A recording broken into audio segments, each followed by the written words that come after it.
Chers frères et sœurs bien-aimés dans le Seigneur, nous avons tant de fois entendu cette parabole et nous avons encore une question à nous poser. Qu'est-ce qu'elle nous dira de nouveau? La vérité, c'est que la parole de Dieu, frères et sœurs bien-aimés, a le sens de celui qui l'a dictée. Celui qui l'a dictée est infini et dont son sens est infini tout aussi. C'est pourquoi chaque jour, lorsque nous méditons la parole de notre très saint Seigneur, des sens nouveaux apparaissent là où nous n'en doutions pas. Frères et sœurs bien-aimés, quelque chose de grand est en train de se préparer. Notre très saint Seigneur, au cœur d'une histoire mouvementée et chaotique, est en train de préparer le retour du Fils prodigue. L'humanité est dans le chemin, frères et sœurs, du retour. Voici que l'âme qui a été en tout et pour tout dans la gloire de son Père, le Fils aîné qui vivait tout de lui, le Fils aîné qui avait tout, absolument tout, qui vivait de la maison de son Père et partageait toutes ses prérogatives, décide un jour de dire non à son Père. Non seulement il dit non, frères et sœurs, mais il commet un crime symbolique. Le parricide est ici fortement marqué par la demande de son héritage. L'héritage était cédé après la mort des parents, mais de son vivant, il le lui demande. C'est pourquoi il est ici dans un processus criminel avéré. Je veux que tu meures. En fait, ce qui m'importe, ce n'est pas toi. Le plus important pour moi, c'est ce que tu vas me laisser, le bien matériel que je vais hériter de toi. Et si tu n'étais plus là, ça m'arrangerait. Voici, frères et sœurs bien-aimés, même dans cette logique, le père qui reçoit cela, qui accuse le coup, va céder. Il va donner son héritage à son fils.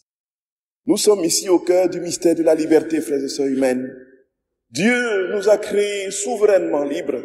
Nous sommes capables et à mesure de lui dire oui et de lui dire non. Et Dieu se plie à notre nom. Voilà le mystère de l'amour infini. L'amour ne peut que consentir à la liberté de celui que nous sommes censés aimer. Et Dieu, parce qu'il nous a aimés profondément, il a laissé que l'homme sorte de lui, que l'homme sorte de sa volonté. Où est-ce qu'il est allé, frères et sœurs bien-aimés? Parce qu'il était désormais livré à lui-même. Il avait quitté la sphère de la protection du Père.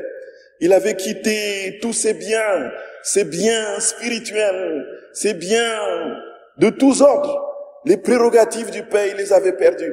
Il est allé dilapider les biens. Sa volonté humaine fissurée, complètement laminée, l'a conduit de déchéance en déchéance, de misère en misère, de souffrance en souffrance, de larmes en larmes. Il est descendu, plus bas, il a atteint le niveau d'un porc. Et bien plus encore, frères et sœurs bien-aimés, il est allé en dessous, il est devenu moins qu'un porc, puisqu'il était impossible pour lui d'être nourri de la nourriture des porcs. On dit le porc est plus important que toi, le porc nous est plus utile. Nous allons vendre sa peau, sa chair, sa graisse, et puis sa peau, et ça nous sera plus rentable que toi, pour ta survie individuelle et personnelle. Voilà, l'homme, parce qu'il a quitté Dieu, est rentré dans une condition infra-humaine. Il a épousé bien moins que la condition d'un porc. Frères et sœurs bien-aimés, voilà la dure réalité. Voilà la dure réalité. Voici notre humanité. Voici ce qu'elle est, frères et sœurs bien-aimés.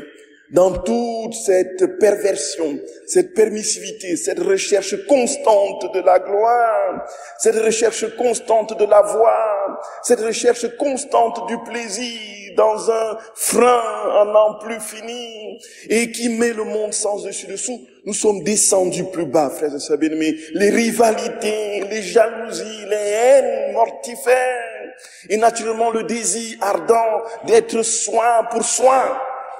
Et tout ceci, frères et sœurs bien-aimés, a conduit l'humanité dans ce chaos. Et nous sommes en train d'assister à une déchéance progressive, que de permissivité à différents niveaux. que de permissivité morale. L'homme est descendu, il est descendu, il est descendu, il a touché le fond. Le mal est devenu le bien et le bien est devenu le mal.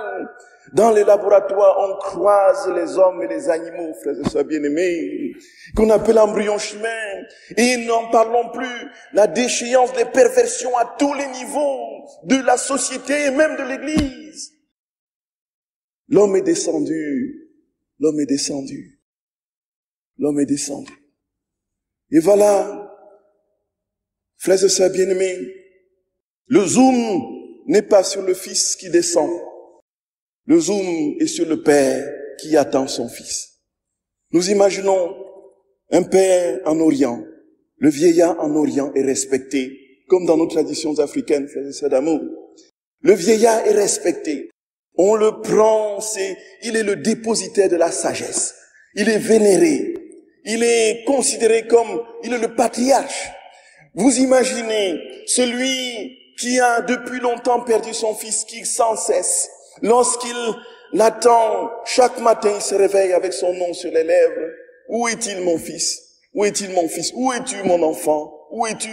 Et il regarde, il projette les yeux à l'horizon, une ombre qui s'élève, et voici peut-être c'est lui. Il court, et non, ce n'est pas lui. Il revient, il attend. Où est-il?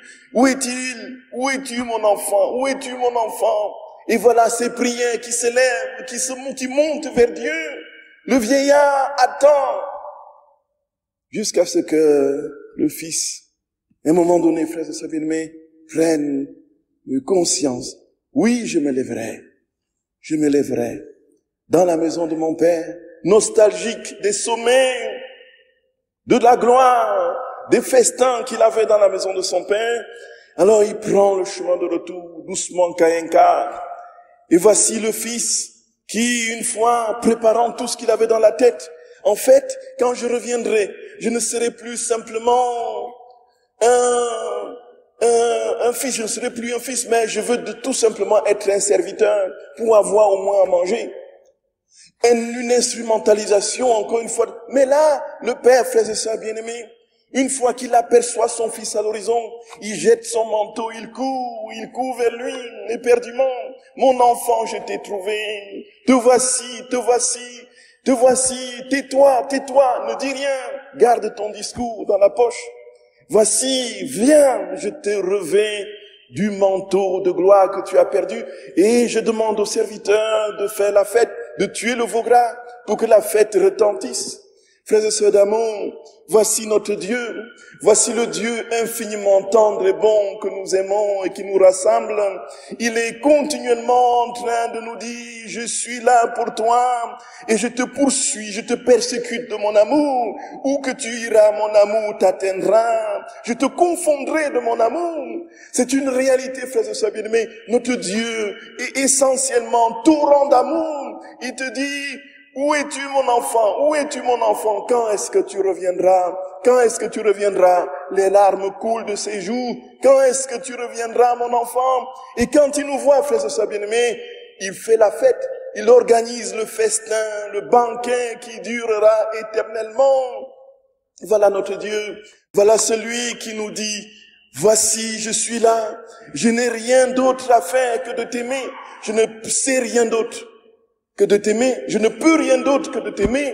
Je suis continuelle dépossession de moi-même par amour pour toi. Et peu importe désormais ta vie passée, le chaos dans lequel tu étais, la boue dans laquelle tu étais, peu importe la misère crasse, morale, peu importe les calamités de ton histoire, peu importe ce que tu crois être de l'ordre de la culpabilité, tous tes scrupules et tes élans de culpabilité passés liés à ton histoire chaotique, je le pulvérise, je le balaye, je le nettoie avec le karcher de ma miséricorde. Et bien plus qu'un karcher, frères et sœurs bien-aimés, notre Seigneur, il prend carrément l'océan de sa vie, il nous noie dans son amour. Voilà pourquoi nous aimons Dieu. Voilà pourquoi nous aimons Dieu. Parce qu'il ne nous jugera jamais. Dieu, frères et sœurs bien-aimés, aura le regard que nous avons. Le regard qu'il a toujours eu sur nous lorsqu'il nous a créés à son image et à sa ressemblance. Son amour est infini. Et c'est alors, frères et sœurs bien-aimés, que nous entrons dans la danse. Nous retrouvons l'origine. Nous sommes en route pour retrouver notre origine, d'où nous sommes sortis, pour retrouver la place, le rang et le but pour lequel nous avons été créés par Dieu. Vivre éternellement dans sa joie et dans sa paix. Voilà notre vocation, frères et sœurs bien-aimés. Nous n'avons pas été créés pour autre chose. Nous avons été créés pour cela. Et c'est pour cela que ce dimanche, frères et sœurs bien-aimés, c'est le dimanche de la joie. La joie qui n'est pas la joie d'ébriété, la joie des plaisirs éphémères, mais la joie de l'intimité, de la communion avec Dieu. Voilà, frères et sœurs, le sens du texte de la deuxième lettre que nous avons entendue tout à l'heure, aux Corinthiens, au chapitre 5, du verset 17. Celui qui est en Jésus-Christ est une nouvelle créature. Les choses anciennes sont passées et désormais, toutes choses sont devenues nouvelles. Toutes choses devenant nouvelles transfigurent l'âme et lui donnent une joie spirituelle et céleste. Il est possible d'être heureux, frères et sœurs d'amour. Il est possible d'être heureux. Quoi qu'on dise, il est possible d'être heureux. Quels que soient les événements chaotiques que nous traversons, le Seigneur nous donne sa joie en proportion de l'ouverture de notre cœur à sa grâce. Plus notre cœur s'élargit, plus Dieu prend possession de notre âme et plus nous entrons dans une joie surnaturelle. Si je traverse les ravins de la mort, je ne crains aucun mal, car tu es avec moi, ton bâton me guide et me rassure. Voilà le psalmiste, frères et sœurs bien-aimés. Tu prépares la table pour moi devant mes ennemis. Tu répands le parfum sur ma tête et ma coupe est débordante. Grâce et bonheur m'accompagneront tous les jours de ma vie et j'habiterai la maison du Seigneur pour la durée de mes jours. Prions, frères et sœurs, que notre monde retrouve Dieu, que notre monde retrouve sa place à l'origine, que l'humanité, les cœurs des hommes soient réconciliés avec le Créateur. Voilà, c'est la clé de voûte, le fondement et la clé de voûte de la paix que nous attendons. Demandons que notre très saint Seigneur envahisse tout ce que nous sommes, tout ce que nous faisons, qu'il soit dans les moindres petits actes que nous posons au quotidien, pour que se réalise cette parole de la première lettre aux Corinthiens, chapitre 15. Quand il aura soumis le dernier ennemi qui est la mort, il se soumettra lui-même à celui qui lui a tout soumis, afin que Dieu soit tout en tous. Oui, Jésus, nous attendons de toi ton secours. Par nous-mêmes, nous ne pouvons rien faire. Et nous croyons, Seigneur, que nous irons jusqu'au bout, parce que tu nous l'as promis. Et ce que tu dis, tu le réalises toujours. Dispose-nous à t'accueillir, dispose-nous à t'aimer, dispose-nous à n'être que pour toi, à ne vivre que pour toi, pour que le monde en bénéficie et soit une terre de paix.